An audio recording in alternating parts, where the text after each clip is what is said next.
বন্ধুরা, আজকে আমার বাসায় তরকারি ফুরিয়ে গেছিল। এর জন্য আমি ভাবলাম বেসন দিয়ে একটা সুন্দর তরকারি বানানো যাক। আবার ভাবলাম আপনাদেরকেও দেখানো যাক বেসন দিয়ে তরকারিটা একদম মুরগির দিলের মতো টেস্ট লাগে খেতে।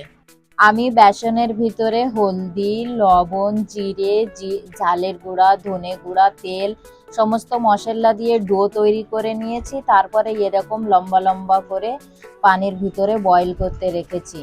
মশলার জন্য টক দই নিয়ে নিয়েছি, এটাকে সুন্দর করে ঘুটে ঘুটে নেব। বেসনের নাড়িগুলো তারে ভালোভাবে সিদ্ধ হয়ে যাবে। এটা এবার রেখে দিই সাইডে আমি। আর বেসনগুলো সিদ্ধ হয়ে গেছে, গ্যাসটা বন্ধ করে এটা নামিয়ে নেব প্লেটের ভিতরে। দেখুন বেসনগুলো সিদ্ধ হয়ে কিরকম ফোলা ফোলা হয়ে গেছে আর কত ভালো লাগছে দেখতে। এবার এটা আমি সাইডে রেখে দেব। আর এই বেসনের পানিগুলো একটা ছোট গামলার ভিতরে ঢেলে নেব। নিয়ে কড়াইটা সাফ করে নিয়ে আসি। এই কড়াইটা বসিয়ে দিলাম। এবার আমি মশলা কষাবো, তার জন্য কড়াইটা গরম হয়েছে, তেলটা ঢেলে দিলাম। তেলটা গরম হোক, তারে আমি ততক্ষণ বেসনের নাড়িগুলো ফুলের উপরে নিয়ে নিই। এটা কাটতে হবে তো অনেক গরম, ঠান্ডা হোক তারে। তেলটা গরম হয়ে গেছে, এবার আমি সরিষা দিলাম, জিরে দিলাম। এবার পেঁয়াজ, রসুন, আদা বাটা দেব। আর কিছুক্ষণ ঘোটাঘুটি করব।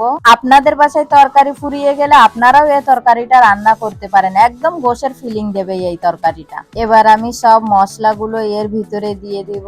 আপনারা আপনাদের পছন্দিত মতো মশলা ঢালতে পারেন।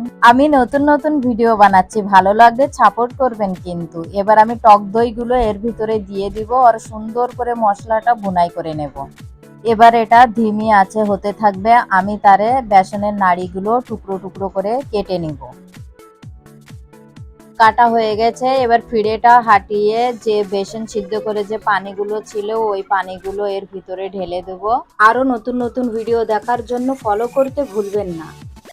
পানিতে উবাল এসে গেছে, বেসনের পিসগুলো সব ঢেলে দিলাম এর ভিতরে। কেমন লাগলো কমেন্ট করে জানাবেন কিন্তু। দেখুন এটা রেডি হয়ে গেছে, ধনে পাতা দিয়ে দিলাম। এটা একদম মাংসের মতো খেতে আর দেখতেও মাংসের মতো।